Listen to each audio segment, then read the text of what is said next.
Good afternoon, everybody. DJ Styles. Okay. I've been very busy. I've had a lot of things happen over the last several weeks that have basically put me on hold for a little bit because of different things that have happened personally. But I'm back, and I did manage to paint the display mask. This is a foam-filled mask, and it's going to be on display at a local store. But this is the paint job on my NightCreeper 1978. The eyes are cut out. It's foam filled. There's foam inside of there that I had painted black so you can't really see the foam. The details are painted. The lips are slightly shaded gray. You can see a little bit of shading inside the I guess you want to call it the cheek lines and all the little lines. They're slightly shaded, but very, very slightly. This is to replicate the 1978 Halloween, the original mask. And you gotta let me know what you guys think. Let me see, I'll turn it a little bit so you can see that the shading is really very, very so light. It's not, it's there, but it's real light. Anyway, I have to hair it yet. I'm gonna hair that probably a little later on today. But when it comes to the natural shading versus adding shading to this type of mask, my features are pretty prominent. So you don't really need to add like all shading in here and in this area. This is all natural. This is just white. I did shade the eyebrows just a slight bit with the gray, bluish gray. The lighting in here is not that great. The lips are slightly shaded, bluish gray, and just slightly. And I had to do this by hand. I'm not a real big fan of airbrush. I tried the airbrush that I have. I have to get a really expensive one to be able to create a nice mist and a fine mist to be able to get into the crevices like in here. You've got to be able to really get a pinpoint on that. And I had a cheaper airbrush, so I didn't want to waste my time with that. So I did it by hand. It's a hand-painted mask. It's shaded nicely inside the eye, between the nose and the eye. The details are there. It's naturally in the mask, so it's really, really nice. It's a nice sculpture. I'm really happy with it. On this, there was a couple flaws in this mask, and that's why I turned it into a display mask. I didn't want to sell it. There was a couple air bubbles from the inside, so it didn't affect the outside, but it did affect the inside. And to me, if you got air bubbles inside your latex, it can create an area of weakness, and the mask can tear or something, like it would tear. So I turned it into a display. But when I did cut the eye hole, I cut this eye hole just a little bit too big. There was an air bubble right in here, and I had to hone this out a little bit deeper than I normally do.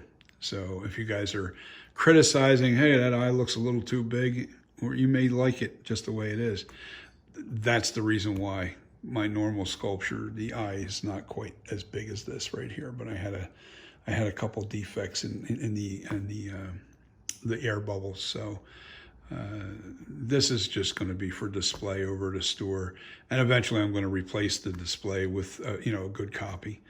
But what happened was I slushed casted this mask here, and I don't like slush casting. That can create so many air bubbles in your mask.